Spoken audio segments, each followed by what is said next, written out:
Hi guys, welcome two reviews. ఇప్పుడే tiger 3 movie చూసాను. ఈ మూవీ వచ్చేసి మొత్తం యాక్షన్ థ్రిల్లర్ అనమాట.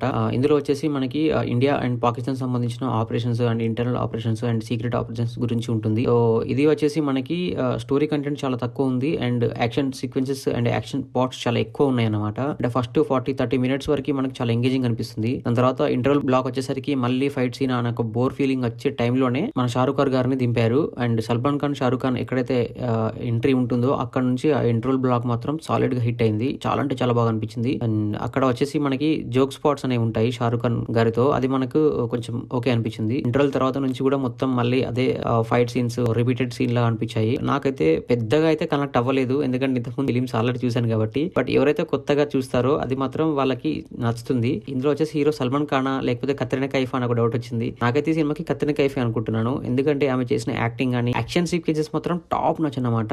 అంటే సల్మాన్ ఖాన్ గారు మొత్తం మనకి గ్రౌండ్ లో నుండి ఫైట్ చేస్తుంటారు, బట్ కత్రినా కైఫ్ గ్రౌండ్ లో ప్లస్ గాల్లో కూడా ఎగిరి ఫైట్ చేస్తుంటది. ఆ సీన్స్ మాత్రం సాలిడ్ గా ఉన్నాయి అనమాట. అంటే ఎక్కడ కూడా మనకి ఆ క్రేన్ పెట్టి అమ్మాయిని లేపినట్టుగా లేవు. ఆ స్టంట్స్ చాలా రియలిస్టిక్ గా ఉన్నాయి. స్టంట్స్ అంతా గాల్లో ఎగిరి చేసే స్టంట్ కూడా అందులో స్టైల్ ఆ గ్రేస్ అనేది కనబడింది మనకి. సో చూస్తుంటే వారెవ్వా అనే ఫీలింగ్ వచ్చేసింది. సో తన కోసమైనా ఈ మూవీ మీరు మొత్తం చూడండి. మీరు ఒక తెలియని ఒక యాక్షన్ పార్ట్స్ ఇష్టం ఉన్న వాళ్ళకి ఒక తెలియని సాటిస్ఫాక్షన్ ఖచ్చితంగా ఉంటుంది. బట్ ఎవరైతే స్టోరీ ఎక్స్పెక్ట్ చేస్తారో వాళ్ళు చూడని అవసరం లేదు. నాకు తెలిసినంత వరకు ఇది స్కిప్ చేయడం చాలా బెటర్, ఎందుకంటే యాక్షన్ సీక్వెన్సెస్ వచ్చినప్పుడల్లా మీకు తలనొప్పి వస్తుంటది. అండ్ దాని తర్వాత వచ్చేసి మనకి లాస్ట్ లో ఎక్కడైతే మనకి జనగణమన్న ట్యూన్ పాకిస్తాన్ అమ్మాయిలతోని అక్కడ ఉన్న పిఎం ట్యూన్ చేపిస్తారు, అది మాత్రం గూస్ బంప్స్. అంటే మనకి ఒక్కసారి మన ఒళ్ళు పులకరించిపోయేంత వస్తుంది అనమాట ఆ సీన్. అది మాత్రం టాప్ నాచ్ అనిపించింది. చాలా అంటే చాలా గూస్ బంప్స్ అనిపించింది నాకు. ఈ వారంలో వచ్చిన మూవీస్ లో ఇది మాత్రం ట్రై చేయండి గైస్, ఖచ్చితంగా మీకు నచ్చుతుంది.